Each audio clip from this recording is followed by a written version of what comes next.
All right. Hello, everyone. It's hard to believe that we are at the end of another month. We have officially made it through more than half of our books. So, excellent job. I just want to thank everyone again for being so on top of it, planning with your teachers, getting those lessons in. And I really hope you guys are still enjoying your time with your class and getting to know them well. I know February was short, super short.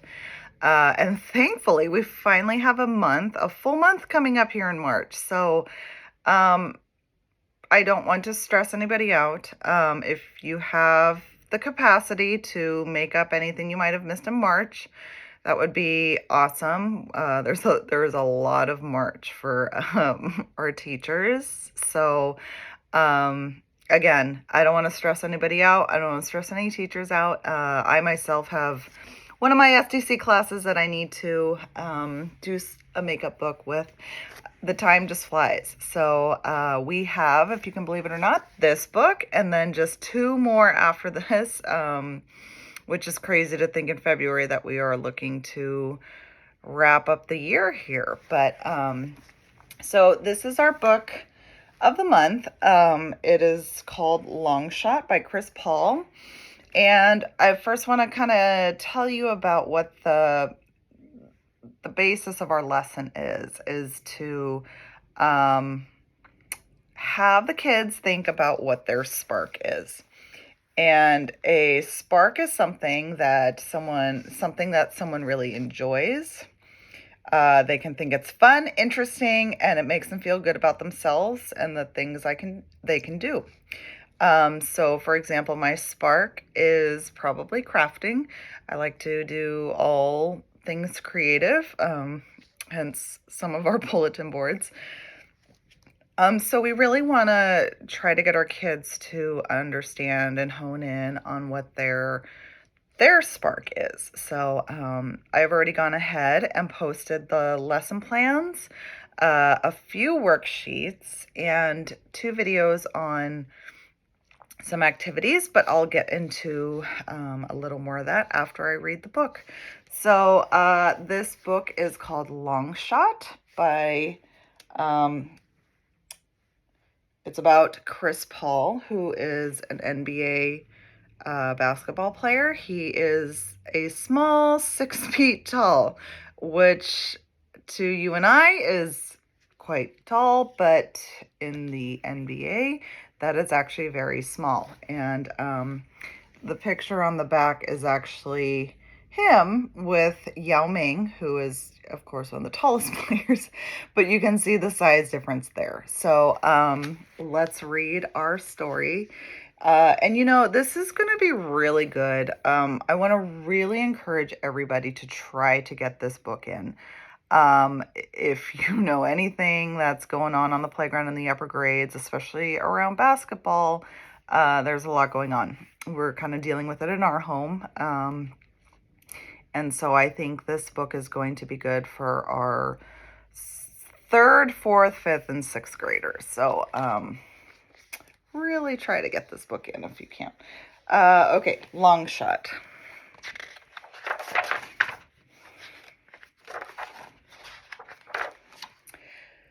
Buppida, buppida, buppida, buppida. Michael Jordan is stalled in double coverage. He looks for an outlet. Buppida, buppida, buppida, buppida. Jordan sees Chris Paul streaking down the sideline. Paul is only 8 years old, but he is lightning fast. Jordan makes a quick pass. Buppida, buppida, buppida, buppida. Paul drives left, pulls back for the jump. He lets it go and scores. The crowd goes wild.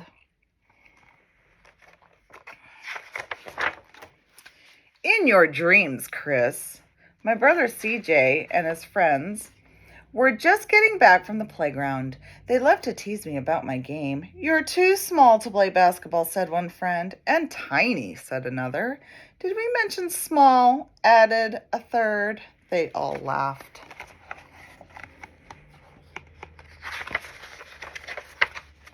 CJ stayed behind and his friends left. They're right, Chris, he said. The ball is bigger than you are. I threw back my shoulders and straightened up. Maybe, I said, but I've got good hands. Come on, help me practice. Tryouts are only a week away. Hey, called our mother from the doorway. What you boys need to practice is setting the table and eating your vegetables. Basketball will still be there after supper.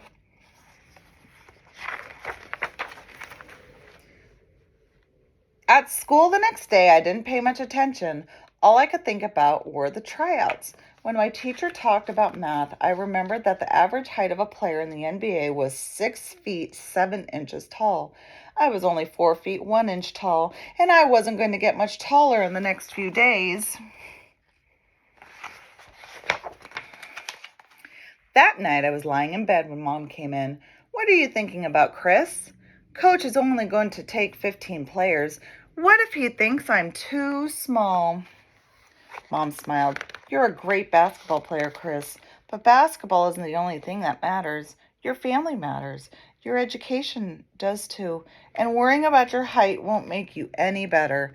Just do the best you can with the gifts you have. Then she gave me a kiss goodnight, and I fell asleep dreaming of a basketball moon shooting across the night sky. But I was still feeling scared on Saturday when I helped out my grandfather, Papa Chili, at his service station. You look a little deflated yourself, said Papa Chili as I filled a flat tire. What's up? Everyone says I'm too small to make the basketball team, I said. Nothing wrong with being nervous, said Papa Chili. Look, Chris, you can't make yourself taller, but you can get faster and stronger, he winked at me. Work harder than everyone else on the court, and your size won't matter.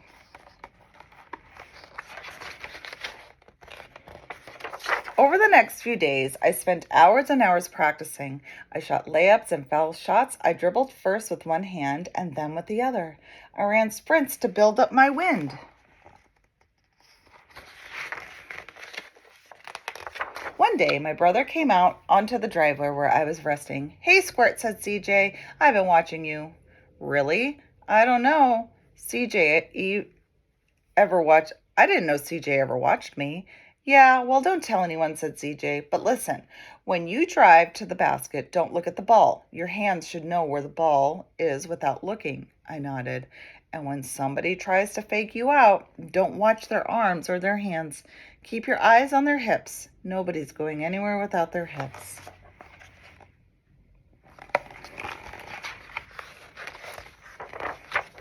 The night before the tryouts, I could hardly eat. Try to relax, Chris, said Dad. You're a good player. He isn't worried about being good, said Chris. He's worried about being short. It's true, I said. What if the coach makes up his mind about me before I even play? My father shook his head. A good coach will want to see what you're made of. And remember, Mom added, you're not alone in this. The whole family is behind you. There were tons of kids at the tryouts, and all of them were taller than I was. My heart was pounding. I wondered if anyone could see it thumping out of my chest. Everyone looked excited, but a lot of us would be going home disappointed. I knelt down and retied my sneakers. Then I took a few deep breaths.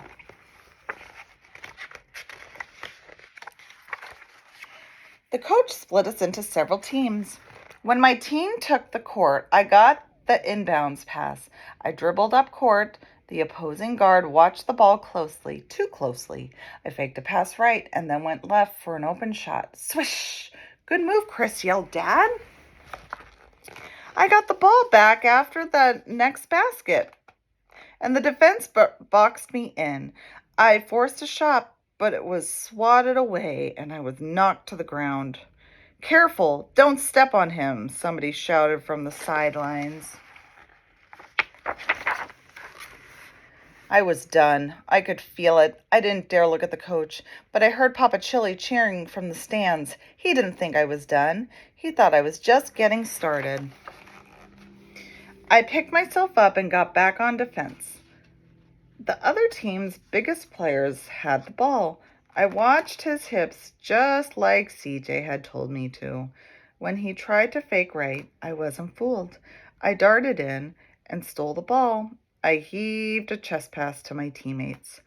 under the basket, and right at the buzzer, he scored. Afterwards, we all waited for the big decision. The coach sat by himself for a few minutes, looking at his notes. Then he stood up and came forward.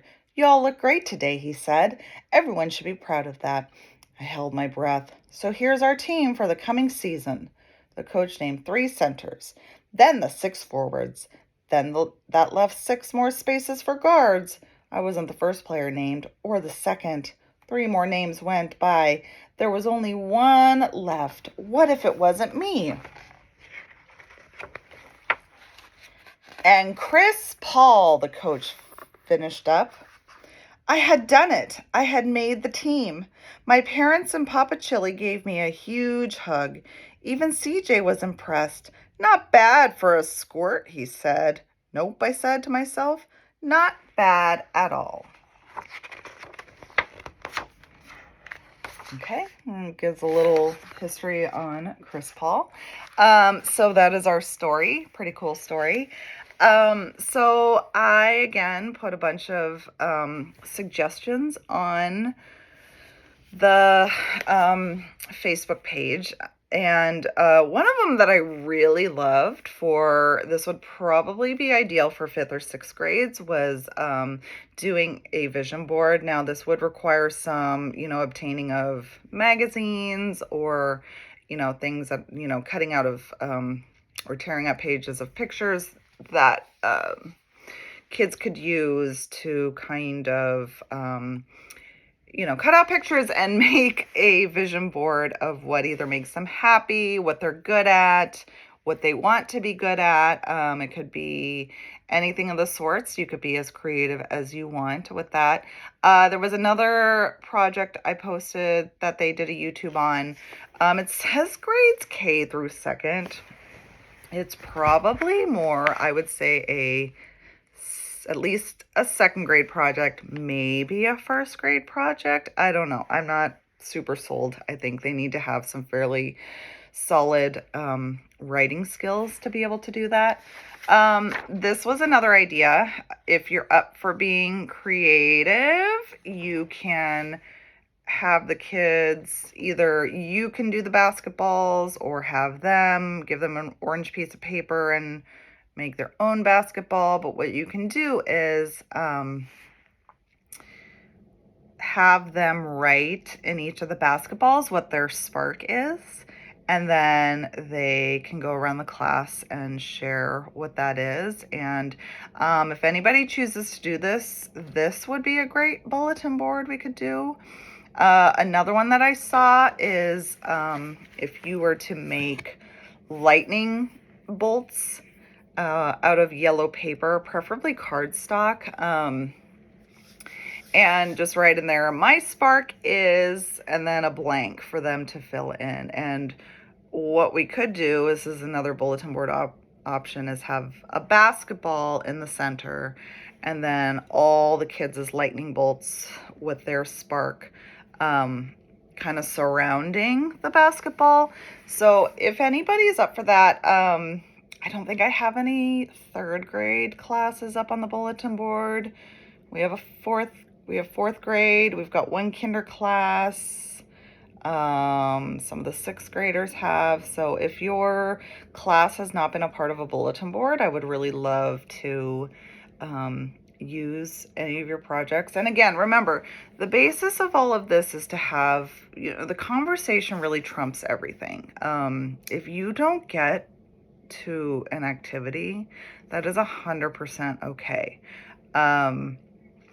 If you're having a good conversation with your kids and they're really opening up, I really do want to encourage that you just keep talking with them. And if you really want to do your activity but you're out of time, you can leave it with the teacher, or ask if you can have a little bit more time, but really focusing on talking with the kids. And again, they will be, the more excited you are, the more that kind of seems to keep their attention. If you're kind of like, not so sure about yourself, be confident.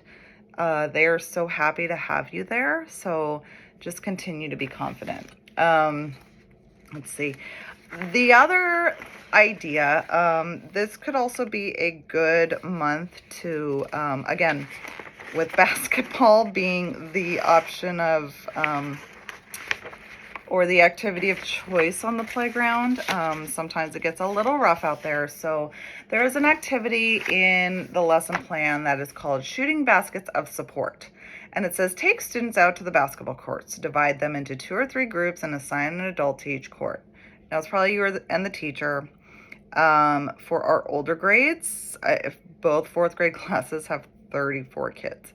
So that would probably be a situation where you go to the basketball courts, you have the teacher on one court and then you on another. So you would also need to secure 2 basketballs. I'm not positive what the ball situation is on the playground. Sometimes kids bring them. They have some. Um, so what they do is they all think of what their spark is, whether it be baseball or reading books or going for walks, running, whatever their spark is. And again, remember, it might be really hard for some of our kids to think of what makes them happy. But I mean, we might hear a lot of video games. Encourage them to really think outside the box.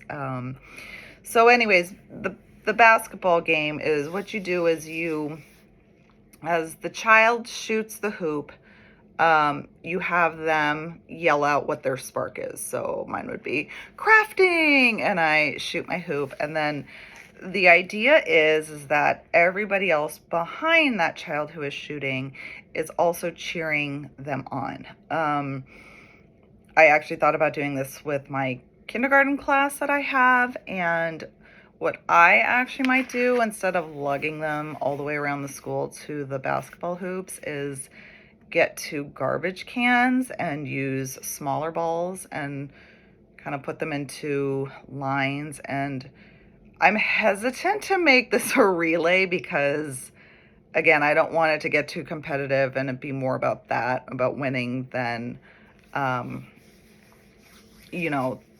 the spark learning and the encouragement. But if you want to add a little incentive to the speed, and again, I wouldn't put precedence on them making the basket, just trying to shoot and cheering them on.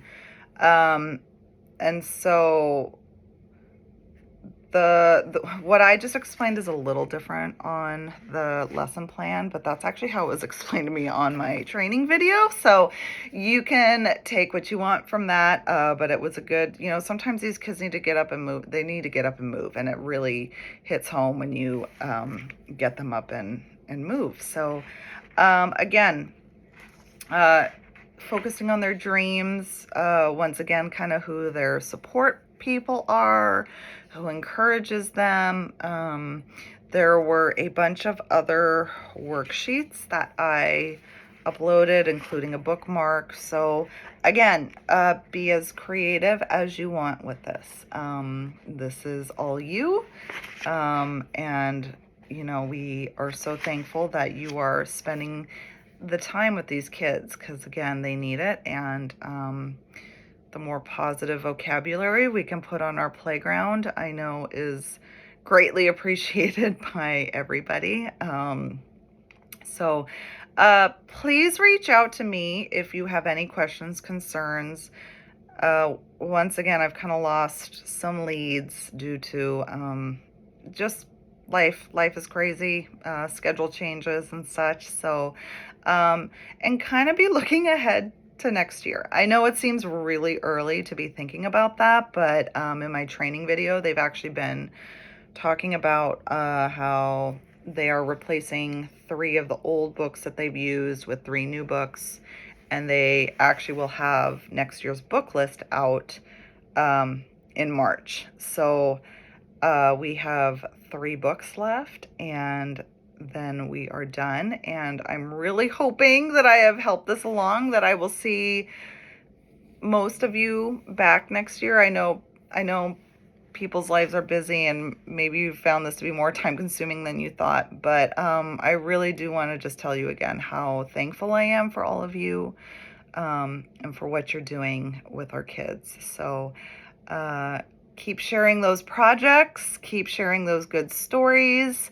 I have actually been able to connect with an STC class that I didn't think I would fall so in love with, and they are they're wonderful. So I hope you're finding the same joy in the kids in your class. Anyways, enjoy the rest of your break and reach out to me with any questions. Good night.